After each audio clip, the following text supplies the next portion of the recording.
Bonjour à toutes et à tous, bienvenue pour ce nouveau webinaire organisé par, Michael Page sur la thématique de la reconversion professionnelle dans les métiers de l'IT. C'est un sujet qu'on a retenu car il mérite, notre attention aujourd'hui suite à différentes études qu'on a pu réaliser sur, l'IA, sur le panorama de l'emploi aussi IT avec Choose Your Boss. Et aujourd'hui pour, parler de ce sujet-là, j'ai à mes côtés, Amélia Fanchette que je vais laisser se présenter. Bonjour à tous, donc Amélia, je suis spécialisée en recrutement sur les métiers de l'IT et des systèmes d'information en général. Ça fait 4 ans que je recrute pour ces métiers-là, pour tout type de secteur, tout type d'environnement, tout type de taille d'entreprise, y compris les cabinets de conseil et les éditeurs intégrateurs de logiciels, et sur toutes les fonctions. Donc de l'IT pur, donc ce qui touche à l'infrastructure informatique, euh, précisément, les systèmes d'information, donc toutes les typologies de métiers projets, la data, bien évidemment, et la sécurité informatique qu'on retrouve dans l'IT, mais qui est un sujet vraiment à part et qui mérite aussi une attention particulière. Voilà, ben, en tout cas, je suis ravie d'être là aujourd'hui avec Sacha pour vous parler de la reconversion. On essaiera d'être très concret dans nos exemples pour vous donner les meilleures clés pour réussir votre projet professionnel. Tout à fait, merci. Alors je vais me présenter moi également rapidement et puis je vais, ensuite rapidement présenter un petit peu le groupe Edge pour ceux qui ne nous connaissent pas forcément bien. Et ensuite on introduira le sujet, avec Amélia à nouveau. Donc moi j'appelle Sacha Kalusevic, je suis, directeur, chez Michael Page. J'ai pendant de nombreuses années, recruté sur les fonctions, commerciales et je me suis moi-même un petit peu reconverti, sur les métiers d'IT très récemment.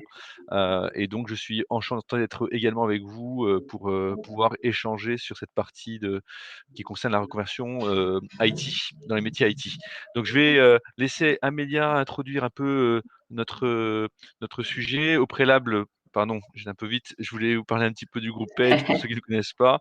En effet, je rappelle juste que nous sommes un acteur mondial au niveau de l'intérim. On a, près de 7 000 collaborateurs, qui font du recrutement en intérim, en CD et en CDI, au niveau du groupe. Sur la France, on est présent depuis, 1986, donc on a une belle ancienneté, un bel historique. On a, un peu moins de 20 bureaux, sur l'ensemble du territoire et vous avez aujourd'hui, 700 consultants, qui sont répartis sur 3 marques, qui vont vous accompagner sur des recrutements en CDD, CDI, intérim, management transition et freelance.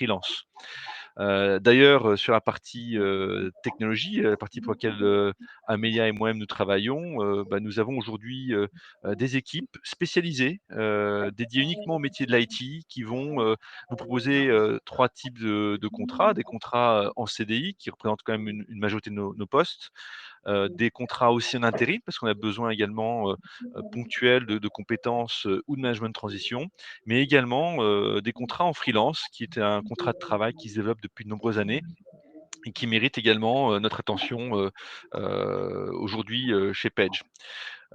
Pour revenir sur notre sujet après cette rapide introduction sur Page, je vais tendre le micro du coup cette fois-ci à Amélia pour qu'elle nous parle un peu du sujet. Amélia? Merci Sacha. Alors, comme vous le savez, les métiers dans l'IT sont en tension depuis un moment déjà, si ce n'est depuis plusieurs années. Pourquoi? Parce que les besoins des entreprises évoluent vite. On est dans la tech, donc les besoins évoluent, les technologies évoluent extrêmement vite et les formations et aussi l'expérience des candidats évoluent pour le coup un petit peu moins vite que les besoins des entreprises et du marché en général. Pour vous donner un petit peu une idée, mais ça, c'est des chiffres que j'avais en tête depuis plusieurs années déjà. Pour vous donner un exemple sur les postes de développeurs, on a à peu près, on va dire un ratio pour 600 000 offres d'emploi qu'on va retrouver sur le marché. Nous n'avons que 400 000 développeurs qui sont disponibles. Donc, il y a une grosse tension sur ces métiers-là. Les candidats qui ont cette compétence-là sont sursollicités. Et du coup, ça permet à des candidats comme vous d'entamer une reconversion et de pouvoir plus facilement raccrocher ces métiers-là si vous avez au moins ne serait-ce qu'une appétence. Donc, les chiffres qu'il faut retenir, 83% des cadres ont déjà envisagé une reconversion professionnelle vers ces métiers parce qu'il y a des opportunités, parce qu'on apprend en continu et qu'on évolue aussi au gré des besoins et de l'évolution des entreprises et des sujets. C'est vrai qu'avec la crise, on a senti une petite accentuation des besoins, notamment sur les métiers de l'infrastructure informatique, donc tout ce qui touche les systèmes, les réseaux, pour pouvoir consolider le système d'information et permettre aussi que le parc applicatif puisse tourner et que les salariés puissent travailler en télétravail. On a besoin, mais ça, vous devez le voir aussi en matière de cybersécurité. Donc, bien évidemment, au niveau des jeunes diplômés, ce qui va être compliqué, c'est de s'insérer sur ce marché-là parce qu'on va retrouver des profils un petit peu plus experts. Et puis, il y a une concurrence qui est forte sur les jeunes diplômés entre 2020 et 2021. Donc là, pour ces profils-là, ce que je suggère et ce que je vous propose, c'est de faire un maximum de stages. Si vous avez une formation qui prévoit des stages ou une formation en alternance, c'est le meilleur moyen d'intégrer le marché par ce biais-là. Mais on y reviendra plus tard dans le cadre de ce webinaire. Retenez aussi que 8 entreprises sur 10 rencontrent de vraies difficultés à recruter des experts de l'IT. Pourquoi? Parce que comme tout évolue vite, on est sur des compétences toujours un petit peu transverses en fonction aussi des environnements, c'est-à-dire qu'on n'a pas le même typologie de profil et de besoins si on travaille dans une start-up, une UTI ou une PME que dans un grand groupe. Ça, c'est une réalité. Aussi parce qu'il y a des problèmes de rémunération. Les entreprises n'ont pas forcément les moyens d'attirer les bons candidats. Il y a des entreprises qui payent, qui rémunèrent très bien sur le marché, donc c'est difficile d'aller attirer les experts à ce niveau-là. Donc tout ça crée des tensions qu'il faut arriver à gérer. La fonction informatique, donc dernier point, consomme 20% des intentions de recrutement des cadres. Il y a énormément d'enjeux dans l'informatique de demain. Que ce soit la cybersécurité, la protection des données, donc tout ce qui est réglementaire au niveau de la RGPD, ça, il faut pouvoir l'accompagner. Il faut pouvoir accompagner aussi une infrastructure informatique qui est solide avec un parc applicatif qui tourne bien pour éviter les bugs, pour faire en sorte que les salariés puissent travailler en télétravail. Et tout ça, il faut aussi des personnes pour manager, conduire les projets, conduire la transformation, parce qu'il y a aussi des enjeux côté salarié de conduite du changement qui sont très, très importants. Et puis, si on va plus loin, on parle de plus en plus de green tech. Il y a aussi cet aspect green et développement durable dans la tech qui va commencer à arriver petit à petit. Donc ça, il faut aussi s'y intéresser, c'est-à-dire comment on s'équipe de matériel informatique, comment on manage aussi le parc applicatif pour qu'il soit plus vert, pour qu'il consomme moins, parce que vous le savez, je crois que envoyer des mails, je ne sais plus combien de mails correspond à 1 heure enfin oui, l'envoi de un mail correspond à une ampoule allumée pendant 1 heure. Voilà. Donc ça, ce sont des enjeux aussi demain qu'on va retrouver dans les recrutements, bien évidemment. Très bien, merci Amélia pour cette, belle introduction. Dans notre plan, en fait, on voulait vous dresser un petit peu, le panorama de l'emploi IT, pour vous donner un petit peu des données sur, l'avenir un peu de ce qui va se passer un peu dans l'IT dans les prochaines années. Deuxième partie beaucoup plus concrète où Amélia va vous reparler un petit peu va vous définir avec vous, comment construire son projet de reconversion.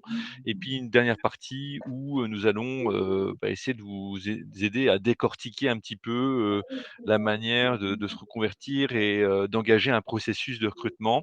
Et bien évidemment, vous pouvez d'ores et déjà commencer à poser des questions sur le chat, et nous prendrons le temps qu'il faut à la fin pour y répondre, avec grand plaisir. Donc, Amélia l'a un petit peu dit pour, introduire le sujet, lorsqu'on a fait nous une étude, en janvier dernier sur, les métiers de l'IA, on était parti sur, quelque chose qu'on voulait de très, très spécialisé et en discutant avec des experts, vous pouvez retrouver l'étude bien sûr sur notre site, hein, mais en discutant avec des experts, on est très, très vite venu à l'origine de la tension des métiers, dans l'IT. Aujourd'hui, il y a, on va dire deux origines à ces tensions dans les métiers de l'IT. C'est un, bien évidemment, les vases communicants entre la formation et les besoins des entreprises. Ça fait quand même des années qu'on nous dit que l'informatique, c'est l'avenir, mais malheureusement, les cursus de formation n'attirent pas autant de candidats qu'on le souhaiterait, et du coup, on a aujourd'hui, un déficit de candidats dans les métiers d'IT par rapport aux besoins, qui existent réellement. Et donc, 2e et raison qui peut aussi expliquer cette tension dans les métiers de l'IT, c'est que, bah, l'IT évolue, constamment. On a de nouveaux besoins, des évolutions technologiques, de pratiques qui font qu'on transforme vraiment la façon d'utiliser l'IT. Voilà, aujourd'hui, on a des révolutions qui sont enclenchées. Le télétravail récemment est venu chambouler un petit peu tout cela. Demain, il y aura la 5G, il y aura la data, il y aura, le quantique qui va arriver aussi. Donc tout ça fait que l'IT va constamment évoluer et on a, comme l'a dit Amélia, un déficit entre la formation et l'adaptation de cette formation aux nouveaux besoins. Donc on aura structurellement des besoins en IT, et quand vous voyez ici les données qu'on diffuse ici, on a quand même, à date, hein, 61 des entreprises, qui ont augmenté leurs effectifs IT sur ces 5 dernières années et qui vont continuer à le faire. Et puis on a carrément, près de 80 des entreprises qui, vont recruter et qui nous le disent ouvertement, des profils IT cette année. Et on sait d'ores et déjà qu'il y aura des besoins, encore plus grands, dans les prochaines années, certains métiers, et qu'il nous faut anticiper ce besoin. Alors c'est quoi ces besoins? On en parle d'ores et déjà en plus et ça va vous sembler une évidence quand je vais vous en parler, mais aujourd'hui, 3 catégories de métiers qui sont, déjà en forte tension. Bah, c'est tous les métiers liés au développement, parce qu'on a toujours besoin de développer, de nouvelles applications, de nouveaux outils et il y a de nouvelles technologies qui arrivent. C'est tous les métiers aussi en lien avec, la gestion de la data, parce que, ben, on a besoin d'exploiter toujours de manière beaucoup plus précise, beaucoup plus fine, les datas qu'on obtient sur les internautes et sur, nos clients, nos candidats, et sur la population générale. Et puis vous avez un troisième pôle d'expertise qui concerne bien sûr, ça c'est une évidence encore aujourd'hui, c'est tout ce qui concerne la sécurité des données, la cybersécurité, où on a besoin de plus en plus, d'experts, dans ce secteur-là pour, continuellement, se renforcer. Donc, voilà, vous avez aujourd'hui, des métiers qui existent, des métiers qui évoluent et qui vont continuer à évoluer parce que ça se trouve demain, il y aura encore besoin d'autres spécificités, dans ces métiers et il faudra continuellement, avancer. Donc, si on revient sur notre, fil conducteur qui est la reconversion de la reconversion professionnelle dans les métiers de l'IT, j'ai envie de vous dire qu'il n'est pas trop tard pour prendre le train en marche, parce que les besoins qu'on va avoir demain seront certainement différents de ceux qu'on a aujourd'hui et donc il suffit juste de mettre un pied dedans, de prendre le train en marche, d'évoluer, d'accompagner ce changement-là pour potentiellement demain, être dans une position radicalement différente par rapport aux besoins que nous aurons, demain, dans les métiers d'IT. Donc pour, entamer cette discussion, ce webinaire sur la partie, reconversion professionnelle, je vais laisser, Amélia vous reparler un petit peu de la manière d'appréhender cette reconversion professionnelle. Yes, merci Sacha. Alors, quelques étapes à suivre pour changer de carrière. Tout d'abord, ce qu'il y a de vraiment crucial, c'est que vous définissiez votre projet professionnel de carrière vers ce métier. Euh, ça peut concerner tout type, hein, que vous soyez étudiant, jeune diplômé ou que vous soyez déjà salarié et que vous avez envie de vous reconvertir vers ces sujets-là. Moi, ce que je vous suggère, c'est vraiment de vous baser sur une appétence que vous avez ou une compétence de base que vous avez. Je prends un exemple, mais par exemple, il est logique pour une personne qui est chef de produit marketing, qui travaille sur les parties sales marketing, de s'orienter vers la data parce que la data est un enjeu dans ces métiers-là et dans la digitalisation, en tout cas, des métiers marketing et communication. Donc, si vous avez une vraie compétence de base, sachant que tous les métiers sont amenés à se digitaliser, que ce Mmh. soit par exemple ça peut être aussi la comptabilité, hein, la finance, tout ce qui est lié à l'ERP en entreprise se digitalise. Donc, on a besoin de cette double compétence-là, donc technico-fonctionnelle, pour pouvoir accompagner les structures.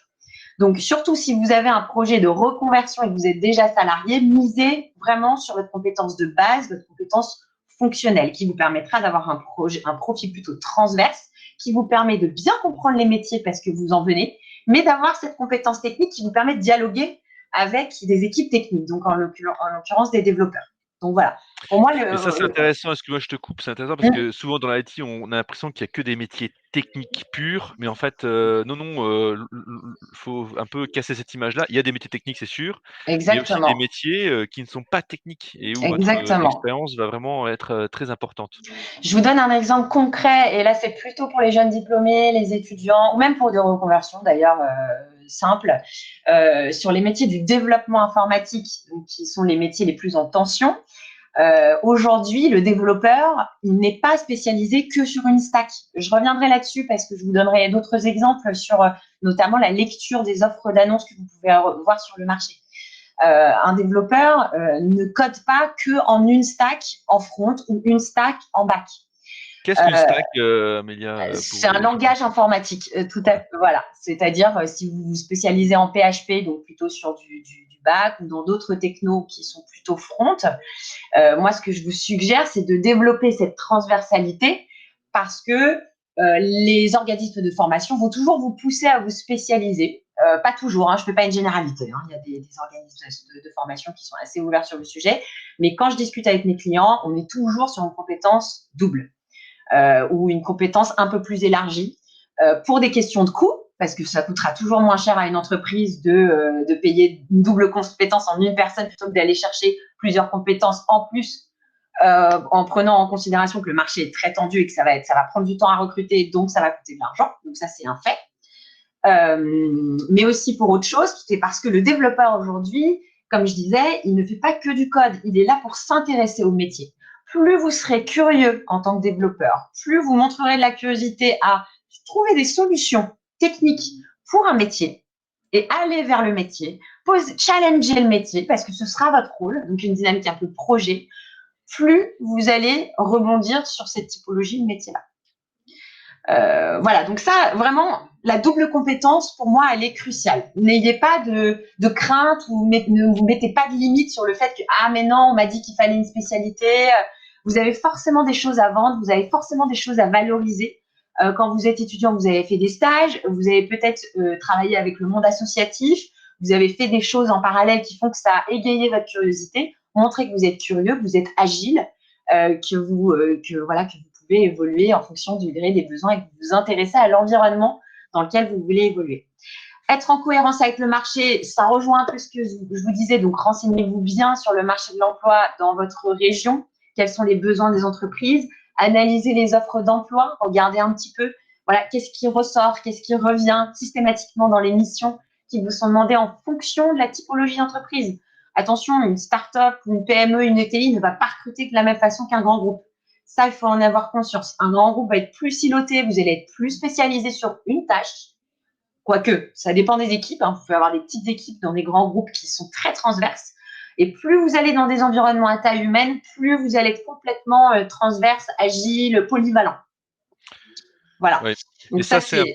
c'est l'étape importante, je pense, c'est de quand même d'être, au clair sur, ce qui se passe sur le marché parce que, une reconversion ne se fait pas au hasard. C'est pas un coup de vent, une tendance, temporaire qu'on veut suivre. C'est vraiment une transformation longue et profonde avec, bah, des conséquences pour vous en termes d'engagement, de temps consacré, et donc je pense que c'est une étape importante de bien se renseigner sur, les métiers, qui vous intéressent, les métiers qui embauchent, qui recrutent, les tendances, voir quel va être votre bassin d'emploi local, qu'est-ce qui peut, se présenter à vous en termes d'opportunités. Donc, là, il y a un travail vraiment de se renseigner auprès des bonnes personnes qui est très important pour construire un petit peu, la trajectoire que vous voulez prendre. Donc n'hésitez pas à multiplier les contacts, à échanger avec des vrais professionnels de ce secteur-là, du métier que vous voulez, pourvoir demain, pour vous aider justement à avoir une ligne directrice qui soit vraiment fiable et cohérente par rapport au marché de demain. tout à fait. Et encore une fois, vous mettez pas de limite hein, si votre bassin d'emploi n'est pas très dynamique dans le recrutement sur ces métiers-là. Le télétravail existe. Vous avez de plus en plus d'employeurs qui proposent du télétravail. Moi, j'ai beaucoup de clients qui me poussent à aller recruter des profils parce que justement, on est en tension sur Paris, en province, avec des profils qui sont ouverts à venir faire des déplacements sur Paris à raison d'une à deux fois par semaine ou voire par mois. Voilà, vous ne mettez pas de limite géographique non plus. Tout à fait. Sélectionner sa formation, ça c'est crucial. Renseignez-vous, il y a énormément d'écoles spécialisées, que ce soit les écoles d'ingénieurs. Si vous faites une petite école, vous pouvez aussi faire des certifications où vous avez des MOOC qui sont proposés par les grandes écoles d'ingénieurs pour vous spécialiser. Donc n'hésitez pas à faire des cours en ligne. Mais la formation professionnelle, elle est cruciale. Moi, je vous encourage à choisir une formation qui vous fait faire du terrain, qui vous fait faire des stages, qui vous fait faire de l'alternance au sein des entreprises, parce que ce sont des expériences que vous pouvez vendre. Et clairement, un côté jeune diplômé qu'on voit arriver sur le marché de l'emploi, dans l'IT, s'en sortent mieux ceux qui ont une alternance de 2-3 ans, puisqu'ils ne sont plus vraiment considérés comme des jeunes diplômés, c'est-à-dire vraiment sortis d'école avec un cours théorique, c'est-à-dire que ils sont habitués au monde de l'entreprise, ils connaissent un peu les codes, ils ont fait du projet. Donc ça, vraiment, je vous encourage à regarder tout le panel. Alors, il y en a énormément. Hein, là, vous en avez quelques-unes qui sont citées. L'école 42 est très bien, Epitech également, l'école de la deuxième chance. Pour les reconversions pour les femmes, vous avez Social Builder également, qui est notre partenaire avec qui on travaille et on accompagne les femmes d'ailleurs vers les reconversions IT. Il y a L'école Simplon, Simplon, ouais, il y a Simplon également. Enfin voilà, vous avez énormément d'organismes qui proposent des solutions pour vous accompagner dans cette reconversion. et attention, dans ce choix de formation parce que là aussi, je pense qu'il y a pas de miracle. Vous allez pas devenir une experte, en développement en 3 mois, ou en 6 mois. Là aussi, il faut que vous ayez en tête que, la reconversion professionnelle qui va s'enclencher, va être progressive et va être une première manière pour mettre le pied, dans ce marché. Mais après, c'est vraiment la pratique, ce que vous allez faire vous aussi, au-delà de votre cursus de formation. C'est pas la formation qui fera tout. Il faut aussi aller, voir, ce qui se passe, dans des stages, voir suivre des MOOC, suivre, des cursus extra, scolaires, on va dire, extra cursus de formation pour continuer à se renforcer, obtenir la certification. C'est vraiment, poursuivre. Amélia et moi, on suit plusieurs personnes qui sont, dans des cursus de reconversion et on voit que c'est vraiment un engagement à 200 pour pouvoir, rattraper un petit peu le retard sur des gens qui ont déjà plus d'expérience. Donc, là encore, c'est un vrai choix, il faut une vraie motivation de reconversion pour, s'engager, au moins pendant, 6 mois, 9 mois, 1 an, à 200 durant ce laps de temps-là dans cette reconversion. Et vous avez aujourd'hui, c'est vrai, une multitude de cursus, qu'il y a un tel déficit de compétences que, vous savez, l'économie a horreur du vide. Donc, il y a plein de cursus qui existent. Renseignez-vous bien et vous aurez vraiment le choix. Et petite parenthèse pour terminer, vous avez aujourd'hui quand même, pour ceux qui sont en poste, qui veulent se reconvertir, une chose qui est très bien, on en parle beaucoup, mais peu de gens savent vraiment, comment il fonctionne. Et vous avez le CPF, qui, peut vous aider justement si vous avez accumulé assez d'expérience professionnelle, donc du coup un crédit assez important sur le CPF, qui peut vous aider à financer cette reconversion avec beaucoup de simplicité, et à très moindre coût. Donc, n'hésitez pas à vous renseigner sur le CPF également. Pour avancer dans notre, webinar, c'est vrai que, Amélia, tu voulais aussi peut-être faire un petit focus sur, la part, des femmes dans la tech? Oui, ben oui, alors c'est un vrai sujet, hein. Donc, seuls 20% des professionnels de l'IT sont des femmes en France. Je précise en France parce que dans d'autres pays, elles sont bien, bien plus nombreuses. On est encore loin, hein, d'une égalité sur ce niveau-là, mais on a beaucoup de signaux positifs. Là où je voudrais attirer votre attention, notamment pour les femmes qui nous écoutent, c'est que nous avons énormément de demandes de la part, notamment des industriels, donc d'environnements très masculins, qui ont besoin de féminiser leurs équipes, que ce soit sur des postes dans l'IT, mais aussi dans l'ingénierie de manière générale. Et il est à noter que les métiers de la data attirent énormément. Pourquoi? Parce que dans la data, on est vraiment sur des choses très. Alors, on oublie le data scientist parce que c'est le métier très technique de la data. Mais la data, on est toujours à cheval entre une fonction et de la technique pour pouvoir analyser, faire du reporting. Tout va se jouer autour de la data. Et c'est vrai que les profils féminins sont souvent très marqués sur les fonctions transverses au sein des organisations. Donc, de la chefferie de projet où elles doivent faire communiquer deux mondes, qui ont du mal à se parler. Donc le côté technique et le côté fonctionnel, donc côté business, côté métier, pour accompagner la transformation numérique. Voilà, donc un petit chiffre sur le pourcentage des femmes dans l'IT qui gagnent plus de 50 KE. Il y a un vrai sujet aussi sur les questions de négociation salariale pour les femmes, et je pense que ça touche pas que la tech, c'est valable pour tous les métiers, mais voilà. En tout cas, c'est un univers qui a besoin de femmes et qui est demandeur d'intégrer des femmes dans leurs équipes techniques. Tout à fait. Dernière partie, c'était la partie qui concerne un petit peu le processus un petit peu de reconversion et du coup, les premiers signaux à suivre pour étudier les offres d'emploi, ou comment décoder les offres d'emploi pour vous aider à faire les bons choix, pour vous aider dans votre conversion. 1, je pense que la première étape à faire et Amélia, tu pourras me compléter sans aucun Ouais, problème, c'est je pense qu'il faut commencer, si vous voulez vraiment aller dans cette reconversion, à scroller un petit peu les offres d'emploi, dans votre bassin d'emploi, pour vérifier, voir un peu quels sont les postes qui, se présentent dans l'IT et donc là, vous avez quand même, aujourd'hui dans le métier de l'IT, une multitude de métiers, de fonctions, de missions qui ne sont pas que des missions purement techniques, j'insiste là-dessus, hein. Il y a des postes qui sont vraiment, très très transverses et donc à vous d'aller, regarder quels sont les postes et les missions qui ressortent le plus souvent, qui peuvent vous intéresser le plus, pour vous faire justement votre opinion sur quelle voie, pourrait, vous intéresser, demain.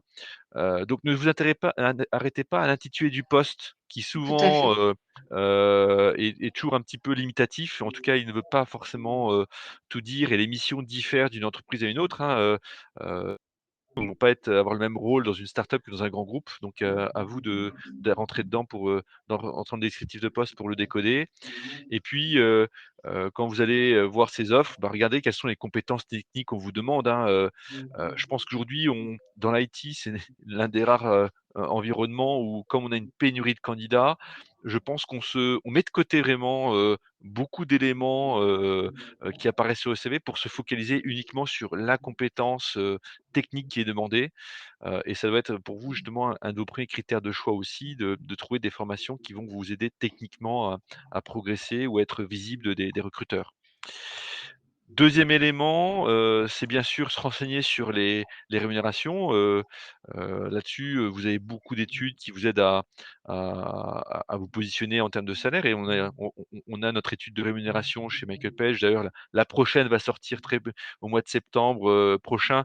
Vous pourrez, aller vous référer à notre site pour, bah, comprendre quelles sont les tendances de salaire en termes de fixe, de package sur les métiers, de l'IT que vous brillez. Mais n'hésitez pas à vraiment bien vous renseigner sur cette notion de salaire pour être au fait, des conditions qui peuvent exister.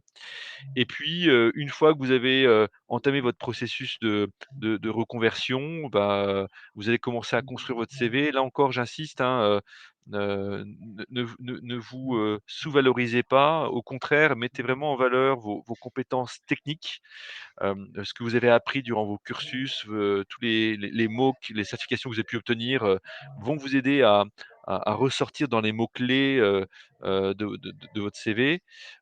Et puis, on ira aussi chercher, bien évidemment, aujourd'hui, c'est très important dans une entreprise, tout ce qui est en lien avec les soft skills. Ça fait un moment qu'on en parle chez Page, mais voilà, la compétence technique, c'est un premier point de contact avec le recruteur. Ce qui fera vraiment la différence in fine sera vraiment, la partie soft skills. Donc si vous arrivez à mettre en évidence un petit peu, ces traits de personnalité, traits de caractère, qui vous décrivent, sur votre CV, ça sera autant de points d'appui pour le recruteur pour, vous aider à être sélectionné.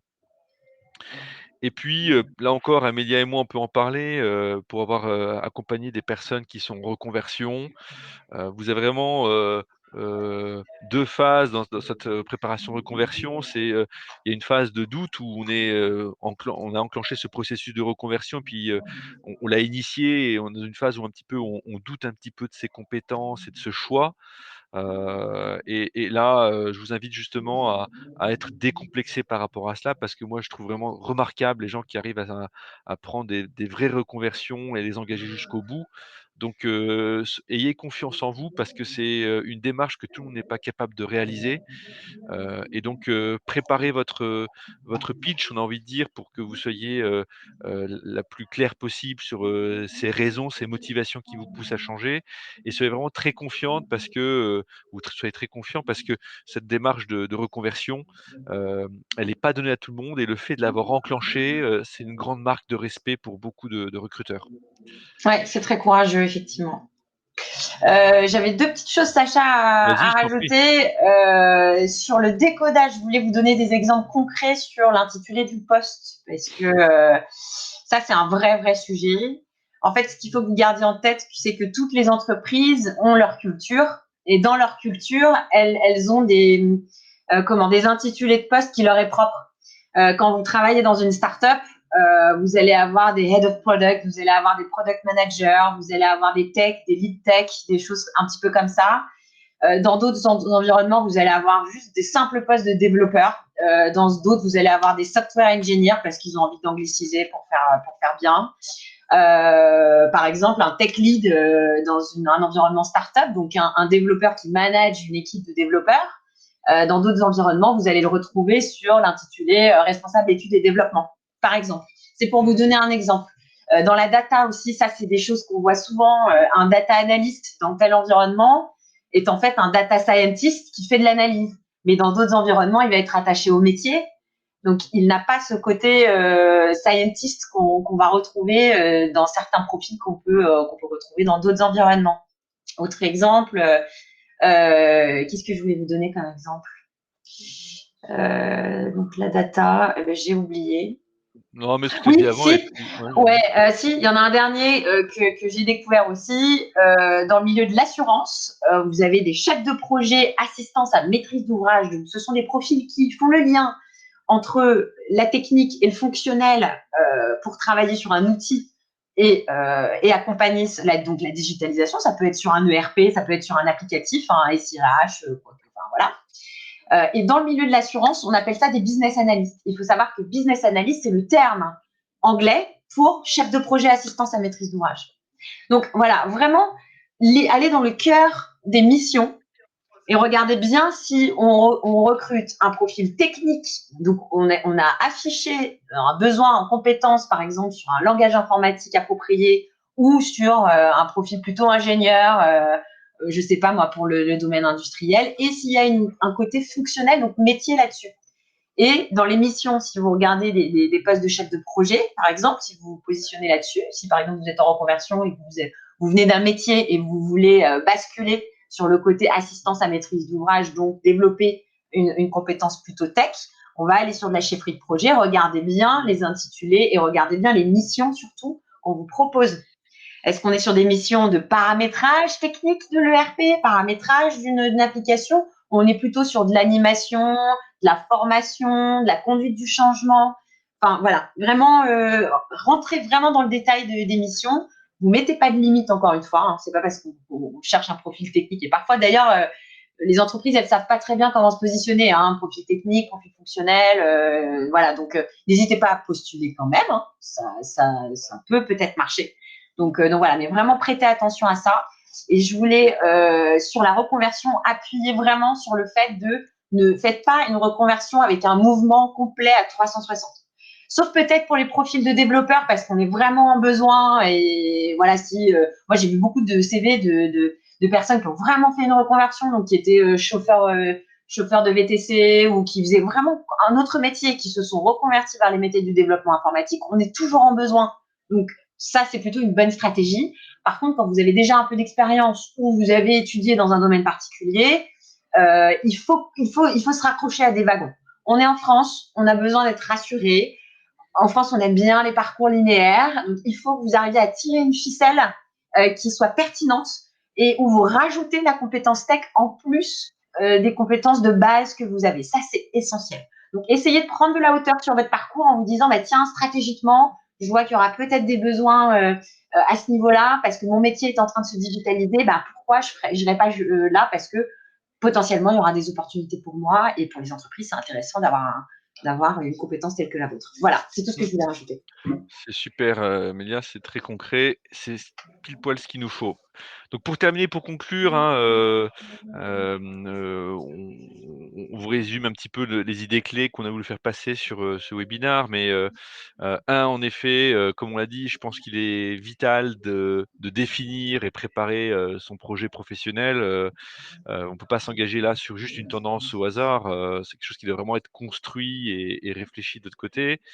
2e étape, comme vient de le dire Amélia, c'est maîtriser son nouveau métier, son nouvel environnement et donc là, il faut passer par beaucoup de temps de lecture, décortiquer les annonces pour être sûr de la voie qu'on veut, embrasser et puis 3, dérouler, le plan d'action parce qu'une fois que vous avez défini, la trajectoire que vous voulez prendre, il vous suffit de prendre le cursus de formation et de planifier un petit peu tout ça, sur la durée que vous voulez, suivre cette formation de reconversion pour pouvoir, l'enclencher et garder le cap. C'est un peu ça, nous, ce qu'on a mis comme fil conducteur, c'est la résilience que, je répète, mais je trouve toujours admirable les gens qui, décident de faire une reconversion. La reconversion, elle est réussie si on va jusqu'au bout et pour aller jusqu'au bout, il faut être résilient et s'accrocher et dans l'IT, quand on va jusqu'au bout, on y arrive toujours. Donc voilà. Tu voulais ajouter des choses, Amélia, pour Non, terminer? c'est très clair. Merci, Sacha. Merci, Amélia. Donc on a quelques questions quand même qui sont assez Mm. intéressantes qui sont arrivées sur le chat. Il y en a plusieurs qui se recoupent donc il y en a une première qu'on peut traiter, qui est la question de Manou, qui nous pose la question suivante, c'est: «Est-ce qu'un jeune développeur peut trouver un travail facilement en province?» Amélia, je te laisse, y répondre en premier lieu, je compléterai. Alors, moi, j'ai envie de dire, Manu, ça dépend de vous. Ça dépend de vous, de votre pugnacité et de votre détermination à trouver un emploi. Alors, il faut dire qu'en province, alors ça dépend où en province, mais n'oubliez pas qu'il y a des endroits en province où il y a des compétences en ingénierie et en tech qui sont un peu marquées. Je pense à Toulouse, je pense à Lyon aussi, je pense à Nantes également, qui sont des villes quand même où il y a un vivier, on va dire, d'entreprises techniques ou alors avec une spécialité technique, voire des grandes entreprises aussi qui ont des campagnes de recrutement assez poussées. Donc, pour moi, garder les grandes villes pour favoriser vos chances de rebondir en tant que développeur. Mais voilà, concentrez-vous sur des pôles techniques bien ancrés dans le bassin d'emploi si vous avez un projet de reconversion en province. Enfin, voilà, ça c'est après mon conseil, peut-être Sacha, si tu as envie de Oui, rajouter oui, quelque chose. après, pour compléter, un autre aspect qu'on peut prendre en compte, c'est qu'il y a de plus en plus d'entreprises qui vont, généraliser un petit peu un minimum de télétravail Exactement. et imaginons que vous soyez dans un rayon à, je sais pas, 1 heure ou 2 heures d'une très grande ville. Après, c'est un choix personnel, mais vous pouvez très bien postuler, à Paris et habiter à Bourges et Tout venir à à fait. Paris, 2 jours par semaine, Mm. c'est des choses qui sont très, très courantes, toujours dans ce qui se Mm. développe beaucoup plus dans les métiers de développeurs. Donc ça, c'est un métier qui est assez intéressant, cette question est assez intéressante parce qu'il y a quand même beaucoup de métiers dans l'IT où on peut être un petit peu distant du centre de décision, donc être un peu éloigné de l'employeur et pouvoir trouver, un poste en étant basé en province. On a une deuxième question intéressante qui est celle de Marie, qui nous indique, «L'âge, peut-il être un frein ou une opportunité, dans les métiers de l'IT?»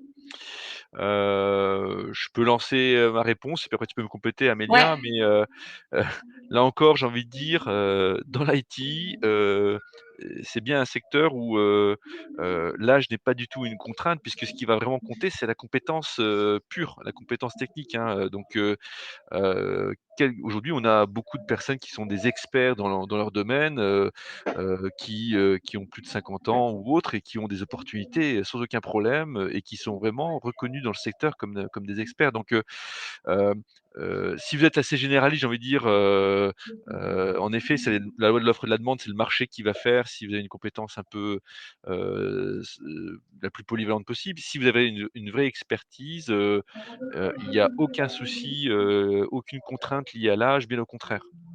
ouais, tout à fait. Moi, je dirais que c'est à la fois un frein et aussi une opportunité. Un peu des deux. Je vais trouver un Vas-y. équilibre. Ça peut être un frein parce que à 50 ans, on a évolué différemment que les jeunes qui arrivent par exemple sur le marché. On est peut-être moins aussi au fait des nouvelles technologies. On est peut-être moins à l'aise avec ça. Donc ça peut être un frein, mais en même temps ça peut être une opportunité. Pourquoi? Parce que vous avez justement à 50 ans, je trouve, une hauteur de vue qui est très intéressante sur les enjeux. Il y a quand même, enfin, il faut pouvoir trouver un juste milieu entre la jeune génération qui est très exigeante, qui va très vite, qui comprend très vite, et la génération de nos aînés qui, eux, ont besoin d'un peu plus d'accompagnement. Donc, représenter ça, y a pas de question d'âge en fait, mais représenter ça et accompagner aussi toute la digitalisation à ce niveau-là, donc à partir de 50 ans, c'est une très belle opportunité pour les entreprises, pour vous, pour les jeunes aussi avec qui vous allez travailler. Parce que quand on est jeune, on est un peu foufou, on touche à tout, on est très voilà. Mais justement, c'est une belle opportunité, je trouve, à 50 ans, d'aller vers ce métier-là, parce que vous avez une histoire à raconter par Mmh. rapport à avant, par rapport à aujourd'hui, comment ça a évolué, comment votre métier aussi à vous a changé, quel est votre feedback, comment vous allez expliquer ça à la plus jeune génération ou à vos collaborateurs qui auront sensiblement votre âge pour pouvoir les accompagner à être un petit peu plus agiles sur le sujet. Donc, moi, je ne peux que, Marie, vous encourager à faire cette reconversion-là à cet âge. Merci Amélia. On va prendre, je pense encore, peut-être 2 questions, pour aller là encore, au plus près de vos interrogations. Une question de Marie-Charlotte: «Les entreprises n'ont-elles pas peur, de profils qui ont suivi une reconversion, par manque d'expérience, mauvais choix d'orientation au départ et cetera?» Hem, c'est une bonne question, je pense pas, là encore, je suis pragmatique et je pars du principe qu'une entreprise, si elle a un besoin et qu'elle a des difficultés à recruter la bonne compétence, elle ne regardera pas en fait, si la personne est issue d'une reconversion ou pas, elle va regarder vraiment sa compétence, immédiate. Donc si vous, vous avez, des craintes par rapport à cela, je pense qu'il faut que vous, soyez prête à montrer, votre compétence, vos certifications, voilà, tout ce qui va rassurer l'entreprise sur votre compétence technique va être primordial et le choix de reconversion va vraiment être, un élément entre guillemets «secondaire». Il peut même être un choix, très courageux et très, et même un 1er choix pour une entreprise si vous savez, l'argumenter, l'expliquer, le motiver. Une entreprise peut même être très convaincue d'avoir des personnes qui ont, choisi de se reconvertir dans des métiers de l'IT. Donc j'ai envie de dire que oui, une entreprise peut avoir peur si vous n'arrivez pas à la rassurer sur vos compétences techniques et non, au contraire, ça peut même être un élément, démultiplicateur d'opportunités si vous arrivez à justifier que vous avez, fait ce choix de reconversion et qu'en plus vous avez les compétences techniques aujourd'hui, ça peut que rassurer, une entreprise sur vos motivations profondes à vouloir embrasser ces métiers d'IT. Je rajouterais, j'appuierais également, n'oubliez pas vos soft skills. Oui. Quand vous faites un projet de reconversion, vous envoyez au marché que vous êtes courageux, que vous vous êtes remis en question et que vous avez envie de prendre un autre train en marche. Ça, c'est déjà très positif. C'est un peu le même rapport qu'on a avec les profils entrepreneurs qui prennent le risque de monter une boîte. Ça a marché, ça n'a pas marché. Beaucoup hésitent à le mettre sur un CV, mais il faut le mettre. Parce que vous envoyez au marché, bah tiens, moi, j'ai le courage de prendre ma vie professionnelle en main et d'enclencher cette reconversion. Donc, vos soft skills, elles vont faire la différence. Au-delà des compétences techniques demandées, ça, c'est un fait. Vous pouvez très bien avoir affaire à des employeurs qui sont OK pour vous faire monter en compétences. Je pense aux cabinets de conseil qui sont Mmh. tout le temps en flux tendu parce que beaucoup de turnover, parce que le conseil, c'est particulier comme expérience, mais je vous encourage en tout cas en première expérience, à aller prendre la voie du cabinet de conseil, donc la SS2I. Pourquoi? Parce qu'elle vous forme, elle vous challenge, elle vous met dans des environnements, elle vous permet d'apprendre, elle vous permet de voir quelles sont les interactions entre le technique, le fonctionnel, et ça, c'est des belles expériences qui vont vous permettre aussi de développer cette compétence technique-là, mais vos soft skills font la différence. Entre un développeur qui est très ours et qui reste dans son coin et un développeur qui est très ouvert, souriant, qui est avenant, qui est enthousiaste, c'est le développeur enthousiaste qui va être recruté, même si, alors, à compétence égale ou pas. C'est pour Mmh. ça. Tout à Vraiment, fait. c'est votre personnalité qui va faire la différence. Parfait et c'est vrai que c'est, une remarque qui est très juste, c'est que dans ces métiers-là, il faut continuellement, se former, continuellement, apprendre et vous avez des structures qui vont justement apprécier, d'avoir des profils qui ont, entamé cette reconversion, qui ont prouvé leur capacité à apprendre et à se remettre en question. Une dernière question rapide pour terminer, pour qu'on soit dans le timing, c'est encore une question de Manou qui est très simple, Amélia, je te la propose. C'est, quels sont les langages les plus demandés aujourd'hui, quand on est développeur sur le marché? Alors, on a beaucoup de demandes sur du Python, Oui, mais là, on est vraiment sur de la data hein, pure et dure. On a beaucoup de demandes sur du .NET, donc là, on est sur les solutions plutôt Microsoft. Moi, on a une tension vraiment, hein, ce que j'ai remarqué sur les développeurs Java. Donc, oui, si vous voulez vous spécialiser, vraiment aller sur les développeurs Java, enfin, sur la stack Java, elle est très demandée. Et il y a beaucoup de développeurs PHP sur le marché.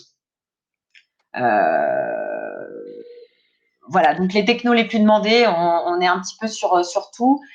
Au niveau du front, on va retrouver du React.js, de l'Angular, donc tout ce qui est JavaScript, énormément couplé avec une stack en back-end.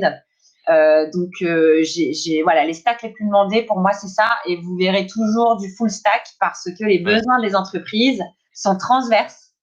Donc, surtout quand vous entamez une formation, ne vous spécialisez pas sur une stack, soyez curieux, soyez un peu touche à tout.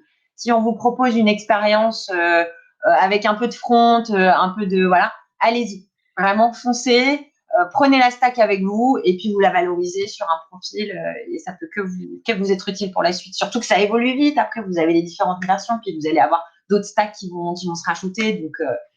Donc voilà. J'espère avoir répondu Manou à ta question. Parfait et ben, écoutez, bah, merci à toutes et à tous, pour votre participation. Merci Amélia, pour tes conseils pratiques et on espère, bah, vous revoir, très bientôt pour un prochain webinar sur, l'IT. Alors j'avais un autre, il y a un sujet, parce que Ah je l'ai pardon. vu aussi dans le chat, c'est Clémence qui parle de ça, mais c'est la digitalisation sur la finance. Côté finance, la digitalisation, elle se passe au niveau notamment de ce que j'ai pu voir. Alors la comptabilité, ça c'est un fait, et le contrôle de gestion, vous allez retrouver une digitalisation côté data. Donc, de plus en plus, on va retrouver des contrôleurs de gestion à qui on va demander une compétence technique sur du Power BI, sur du tableau que vous avez peut-être.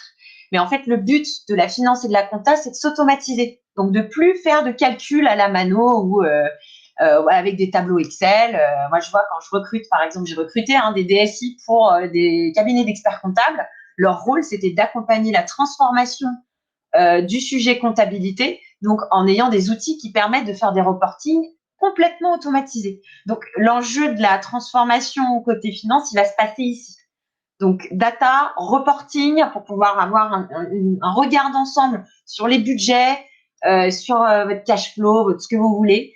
Mais il y a un côté automatisation des fonctions finance vraiment très opérationnel. Parfait, bah, merci, Amélia pour cet ajout et bah, je vous redis merci une nouvelle fois d'avoir suivi ce Merci webinar à tous. et merci Amélia encore Merci Sacha. et à très bientôt, j'espère. Merci.